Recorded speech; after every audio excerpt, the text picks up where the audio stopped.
Welcome to the Chasing Goalpost podcast, where we share personal finance, investing, and business insights with all of you, a community of active income earners looking to achieve your own goalposts. Now, as always, a couple quick disclaimers before we get started. The content provided on this podcast is for informational purposes only and should not be construed as advice. The information provided may not be suitable for your specific situation, and reliance on any information is at your own risk. And a full overview of our disclaimers can be accessed via our website at www.chasinggoalpost.com/disclaimers. Now, before the episode, I just want to preface this with a couple quick comments, as we've had a lot of great feedback as of late from social media, text messages, verbal conversations, and the feedback has been people are really enjoying the topics we just discussed, i.e. personal finance, investing, and business insights. That being said, they do want to hear more about the authentic human story, also known as life. Now, I think we've been doing a decent job of that unknowingly to date, but we're about to be more intentional about that, starting with this episode on balancing career and motherhood. So now let's introduce our guest and begin the discussion on navigating the intersection of career and motherhood. From the miracle of childbirth to nurturing babies into small humans, balancing the demands of work and home is no easy feat. And imagine doing it all while relocating back to the USA from a foreign country. Today we're joined by a native Texan turned proud Minnesotan. While she's dedicated to advancing her career, her most fulfilling role is that of a wife and mother to two wonderful children. Stacey Nosan, welcome to the Chasing Goalpost podcast. Thanks. I hope none of my Texas friends are listening. I might be in trouble after that intro, but excited to be here. Good. You're representing for Minnesota now, so that's good. You're wearing a different jersey. So, Yeah. Stacey, everybody's story is unique, and so why don't you tell the audience a little bit about your background as we head into the episode here. Yeah. So I'm from a really small town in rural Texas that nobody has probably heard of. But it's really small, about 1,300 people. People always laugh when I say I had 28 people in my graduating class. So big metropolitan place. After, I went to school, I went to college at Texas Tech, which some people probably have heard of, at least in part thanks to Patrick Mahomes and his success. But I got a undergrad and graduate degree at Texas Tech, and after that moved up to Minnesota. My husband is from here, from the north, and so now we're kind of living in the Twin Cities area with, we have two girls, two dogs, and that's kind of our story. So coming back to the town you grew up in, how many traffic lights did you have in that town? 0, not a 1. Okay, well, you got me beat because I was 2, so you're off to a good start there. You definitely had me beat from the size of the town. Yeah, it's incredibly small. So a little different than where you are today. A little different, yeah. I mean, I talk to people whose kids have, like 1,000 or 2,000 people in the graduating class. It's mind-boggling. It must be a very different experience than what I had growing up, but. Yeah, well, you said 28, I think, and I had 84, so you got me beat on the traffic light and number of people in the graduating class. So kudos to you. Yeah, anything else you want to have a battle on? Looks like I'm winning here.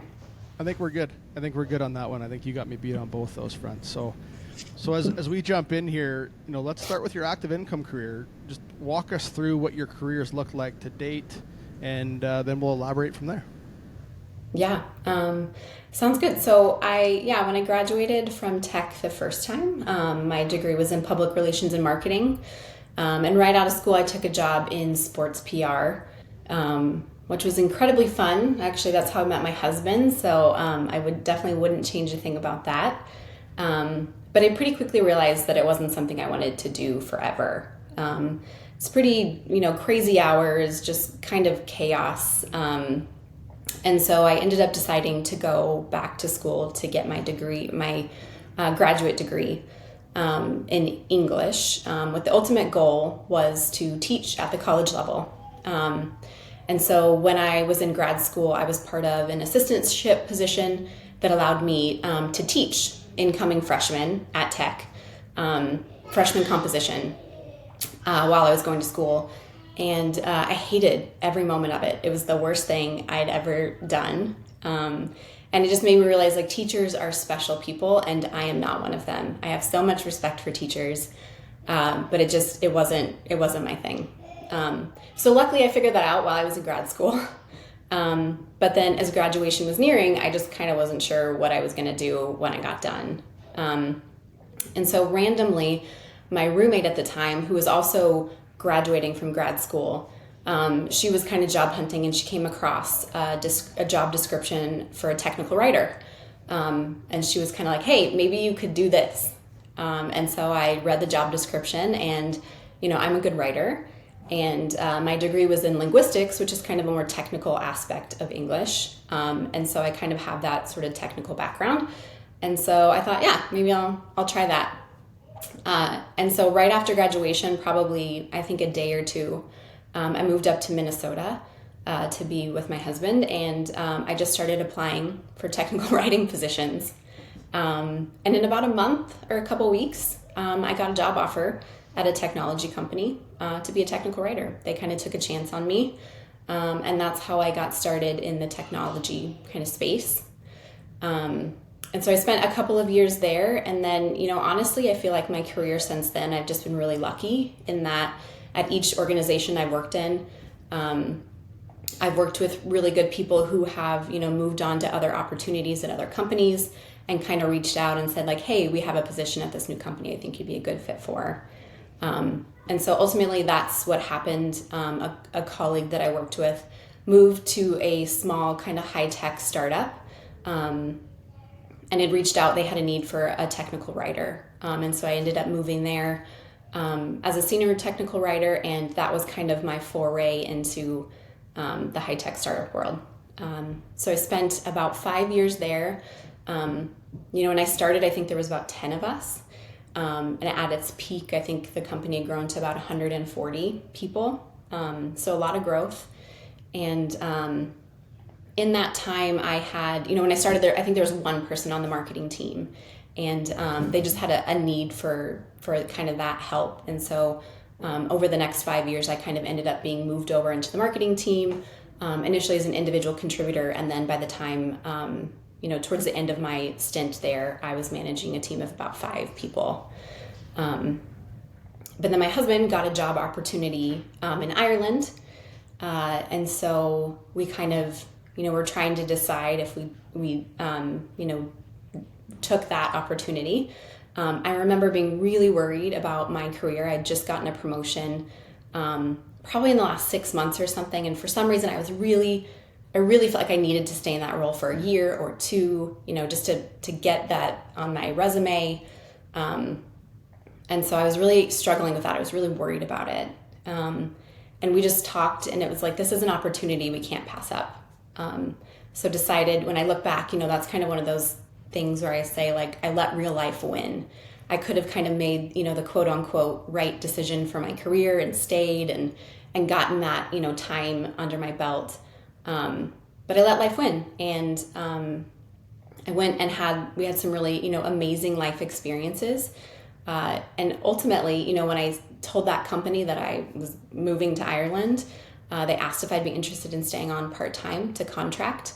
And then another person who I'd worked with there, who had her own consulting company, heard I was leaving and also reached out to see if I'd be willing to contract while I was in Ireland.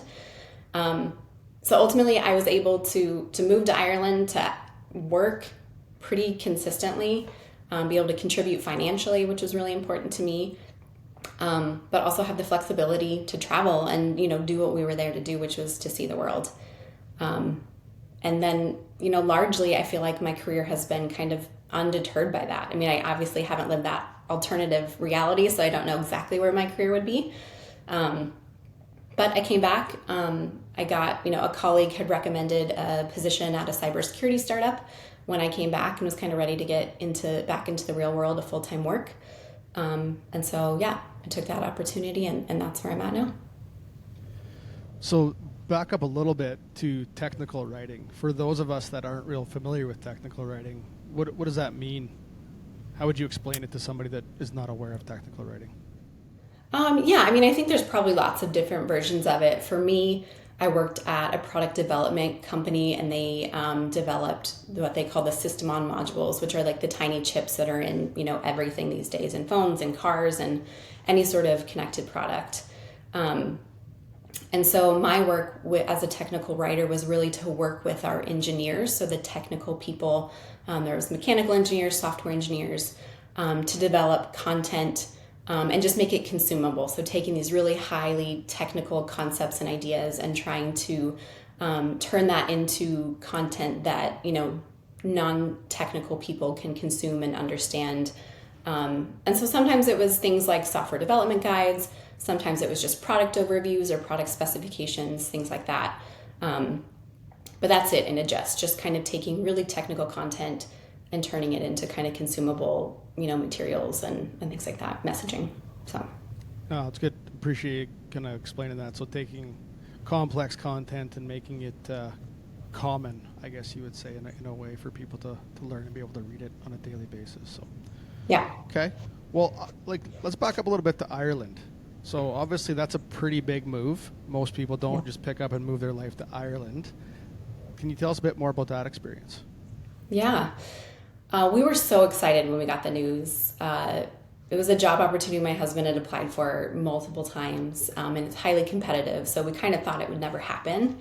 And then when he kind of got the call and it was like he got it, we were really excited. And I think that we had originally thought it would be a pretty easy move. We didn't have kids at the time. We were going to a foreign country that spoke English, so it seemed like it would be a pretty, easy transition. So we packed up everything and, obviously decided, we had 2 dogs at the time, that they were coming with us. And that was probably the most stressful thing I've ever done, is try to get 2 dogs across the world alive. So yeah, we did it, we made it. And I think, we had a bit of culture shock when we landed in Ireland. It was much harder to understand people than I think we anticipated, like just on a, functional level. I remember we sat down in a pub one day and just people were talking to us and we were just kind of like, are they speaking English? It was so challenging. And also I think Ireland is kind of a small island, and a lot of people have been there, all of their lives. It's kind of a tight-knit community. And it can be a little bit kind of tough to break into. That said, I think we got to do a ton of traveling. I think in the first year, we went to 10 different countries, 11 different countries, before COVID hit, and the world kind of shut down. But yeah, we met a lot of amazing people. Our landlords who we lived in their house while we were there, we still keep in touch with.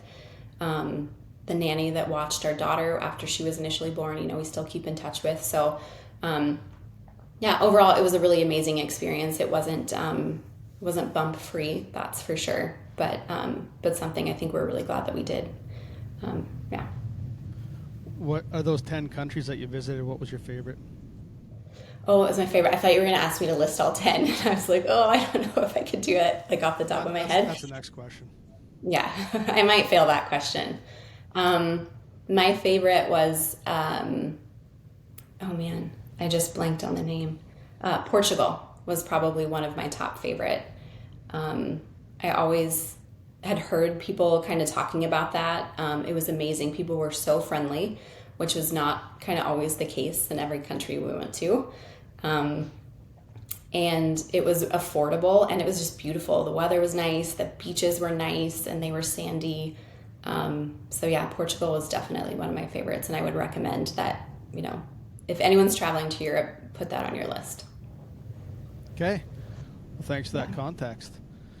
So, in addition to experiencing life in a foreign country, right, I believe your family expanded while you were in Ireland. Now, I'm gonna make an assumption here that most people listening to this podcast cannot relate to, number one, expanding their family in a foreign country, but number two, all of that, but during COVID. So maybe can you maybe elaborate on that a little bit, that experience, and what that looked like for you? Yeah. If I had to use one word to describe it, I would probably just say intense, in like a lot of different ways. Not only just being, first time parents, but doing that across the world without any family. So we didn't have, a village. Also doing that in the time of COVID where it was a lockdown, and Ireland was pretty strict. At one point we couldn't go more than a couple miles from our house. There were police checkpoints, like when we went to doctor's visits, while I was pregnant and things like that. We'd be stopped by the police and asked where we were going. So that, and when my daughter was born, my husband was allowed to be there for the birth, but a couple hours after, they kicked him out, and then we didn't see him again for a couple of days until we got released to go home. So as a first-time mom, that was crazy looking back, that I was just in the hospital with this new human being who I didn't know, having this experience I'd never had before. It was really intense for that reason. But then also I think just parenthood has been really intense for me personally. I think just my personality, it's been a really steep learning curve for me. I think up to that point, my life experience had kind of been, there wasn't anything that I couldn't work hard enough at or study hard enough at to kind of, be good at or succeed at. And so I thought parenthood would be the same way. So while I was pregnant, I was reading all kinds of things about schedules and feedings and, sleeping and everything. And I thought, okay, like I'm ready. I've read all there is to read. I have a plan. This should be pretty easy. I should be pretty good at it. And I think, anybody listening, any parent especially, will know like how utterly laughable that is. But that's really what I thought. And so it was really challenging when you get this little brand new human being who is completely their own little thing, and there's nothing there's no book to tell you really how it works. You just kind of have to figure it out, and that was really challenging and intense for me, and I'm sure my husband as well. It was really hard, and so luckily I can say we have a second daughter now, and my approach this time around has been much more laid back. I think that comes with experience. I think everybody tells you that. The first time around, you're just kind of wound really tight. The second time around is a little bit easier. And then if you do it a third time, you kind of don't care about anything. But yeah, so that's kind of where we're at. So kind of backing up there a little bit, I mean, typically you give birth, you get some time with your immediate family, your husband and your new child. Family comes and visits, but you essentially gave birth, saw your husband for a few minutes, maybe a couple hours, and then gone for 48 hours type thing. So it's got to have been a very different experience. I know everybody had a bit of a different experience in COVID, but a lot of people are at least in their home country. So appreciate you sharing those insights with the audience here. Yeah, I definitely wouldn't recommend doing it that way if you can avoid it. The second time around when we were here and like my husband could be there the whole time, it was definitely a much different, laid back, sort of like lovely experience than the first time around for sure. So, well, good. So you mentioned a few minutes ago there that you have two little ones now. So, help us understand this. Do you look at career growth differently now than you maybe once did pre-kids? And if so, what's been the biggest, let's call it, change for you personally? Yeah, I definitely do. In a large part because I've become a parent. I think, I just no longer have, right? I just can no longer be everything to everybody all the time, especially professionally. It's just not possible. And I was kind of running myself ragged trying to be that. And so I've had to really kind of take a hard look at, what's important, what I want to prioritize, and how I want to show up every day, both professionally and personally.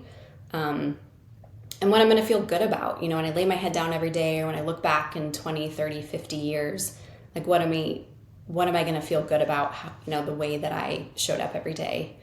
And so I think there's been a lot of things that have impacted kind of where I've kind of evolved to think about career development from that perspective. But there's definitely been some lessons learned in my career along the way that have kind of shaped the way that I think about it.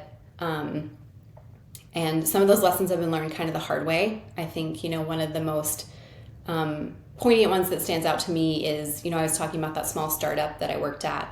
Well, when I first started, there was, 10 of us.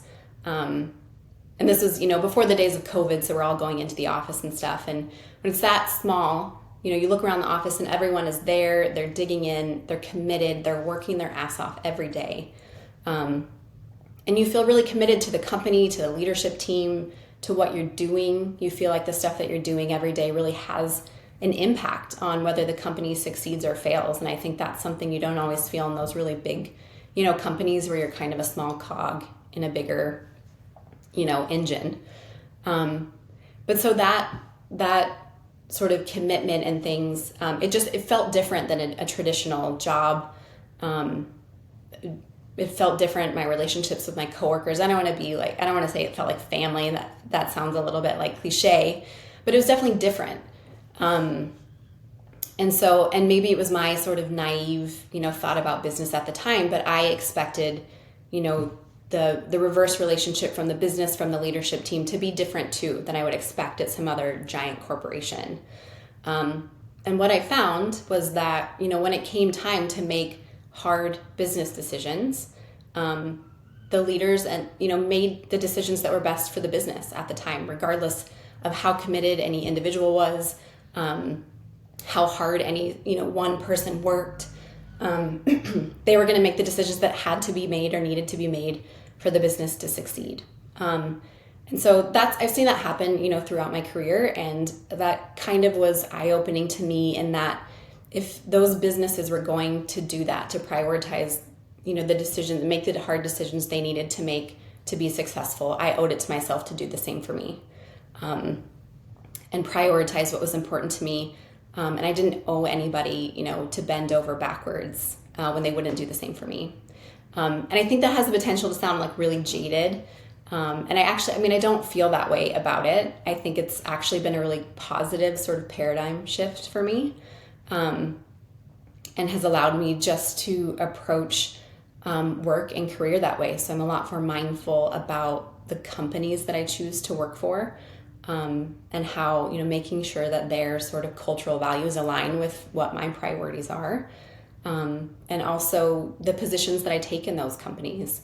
There was an example of a time when, I had a leader leave and I had an opportunity to take that leadership role on an interim basis. And it was like, the next step in my career. It was something that I was excited about, I wanted to do. And so I took it on, and, within the first couple of months, I was stretched just so thin. I was getting up and getting online at 5:30 every day. I was, which a lot of people do, so it's not like poor me. But I was, with two little kids who often don't sleep through the night. That was meaning I was sometimes, 2 or 3 hours of sleep.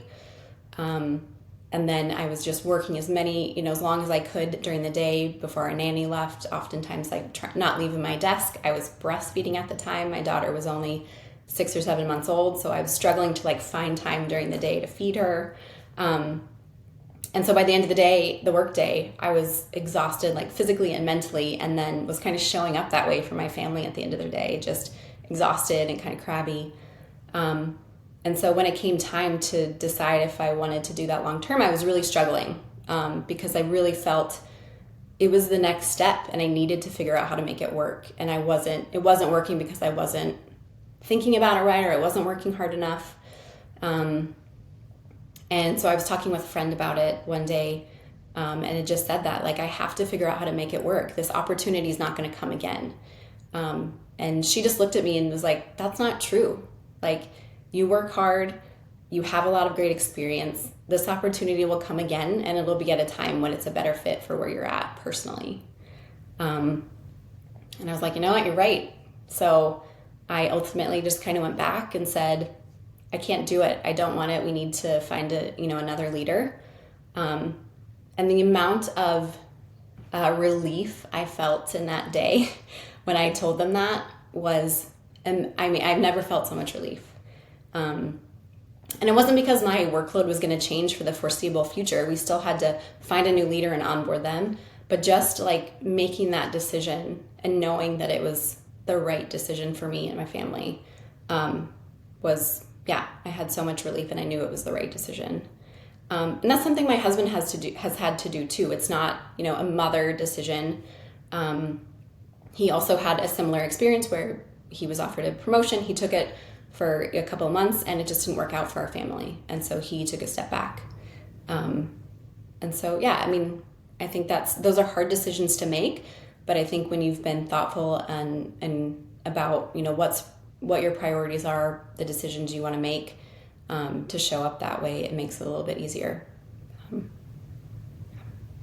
No, that's good. Thanks. I mean, I think we've talked that a little bit about the podcast about, you have to take roles, or you have to make decisions basis the season of your life that you're in. And so I think that was definitely the decision you had to make, was basis this season. It wasn't the right role, and so did your husband. And, I think I think everybody in this audience and everybody listening to this podcast can probably relate to that, is that, okay, it's never going to happen again. I got to make the best of this. But it might not be the right time for you personally. So appreciate that. So let's dive into that a little bit more from a advice standpoint. So as you look back on your journey now, considering everything you've experienced and learned and kind of talked about here, what advice would you give to aspiring parents looking to balance career ambitions with raising a family? Yeah, that's a good question. I mean, I would say, let go of the idea of perfectionism, like, as soon as you can. Like I said, you just can't be everything to everybody all the time. And really, you just don't need to be. What I found, especially professionally, people don't need you to deliver things, immediately, always. They just need to have an understanding of what they can expect from you and within what timeline. And so I think, just being really transparent with people about what you can do and in what time, I think is something that has really helped me kind of with, the transition to trying to balance being a parent who can't be online, 24/7. And then also I would say, to really spend some time being thoughtful about what you want your priorities to be and how you want to show up professionally and personally. And I'm not like advocating for one over the other, family over career. I think that's a really personal decision that everybody has to make. You have to do what works for you, what works for your family, your partnership. But think about it, because I think it's easy to be pulled in the direction of whatever is the loudest on any given day. So when you think about it and you know kind of what your North Star is, you can make career choices that are in line with that value. And, again, choose companies that have cultural values that align with that. I think there's a lot more of a movement towards, that work-life balance, things like unlimited PTO or, working from home or flexible work hours. I think a lot of that has come out of COVID. But I also see a lot of companies kind of going back to requiring people to come into the office and kind of do things they used to do pre-COVID. So if that's not a fit for you, that doesn't fit with kind of the lifestyle that you want in terms of your work-life balance, be mindful about not applying to jobs at those kinds of organizations. So yeah, I would say that. And also the types of roles that you're taking, if it's not the right time, again, like I had talked about, to move up in your career, just be honest with yourself about that and know that if you work hard, people are always going to give you an opportunity another time when it's a better fit. So don't beat yourself up about that. Yes. All right. That's a lot of good context there for the audience here tonight. So thank you very much for that. I think you know what's coming. The same question we ask everybody here on Chasing Goalposts is, what is Stacey chasing? Yeah, if I'm being honest, most days I'm just chasing sleep right now. I'm keeping my fingers crossed that I get more than 2 hours a night or 4 hours. But no, I would say, in all seriousness, I think I'm, trying to figure out a way to make a meaningful impact, in small ways in the world. and just kind of find happiness. I think I have a really great husband, and we've, got a really good life together that we've, put together. And I want to find ways to enjoy that. And I think part of that is for each of us to, have successful careers that give us that financial stability, that we can, feel comfortable, but also, do fun things sometimes, enjoy time with our girls, but also, an approach to our career that allows us to show up each day for our family in meaningful ways and be present. And so I think that's kind of what I'm chasing. And also, it's not lost on me. We have two, young girls who I think we have a responsibility to kind of show them by example what it looks like to have a successful career, but also to prioritize and balance that with whatever else is important to you, whether that's family, whether it's whatever. And I think, we have that responsibility. I'm trying to be thoughtful and mindful about that every day, so that when they do get older, they have had a good example about how to kind of try to find that balance. Even though I don't get it right every day, I'm definitely trying. So. Good answer. That is one of the top answers, I would say, for what are you chasing so far. So good luck to the rest of the guests coming up here to top that one. So. Listen, we're going to wind things down here a little bit. First and foremost, I think thanks for your time, sharing your story, your insights, your experiences. I mean, we've covered making a move to Ireland to experience a foreign country, navigated COVID and growing your family while you were there, moving back to the States while your career and family continued to expand, and along with, your most important work at home. So for the audience, if anybody wants to get a hold of Stacey Nosan, where would they get in contact with you? Probably LinkedIn, I guess, is probably the best way. I'm Stacey Nosan on LinkedIn. I think that's probably the best place. Okay. And then just for the audience too, we will, as always, put the link to your LinkedIn profile on the podcast episode as we go live here, if that works for you. So listen, thanks again. If there's anything else you want to share before we conclude the episode, I will give you the floor. No, I don't have anything. I think you've done a great job of digging out my deepest, darkest secrets. So, I don't have anything else to share. Awesome. Well, thanks again, Stacey, for everything and sharing the insights. I know the audience is going to get a lot of good content and good context out of this. So thanks again for your time tonight. Yeah, of course.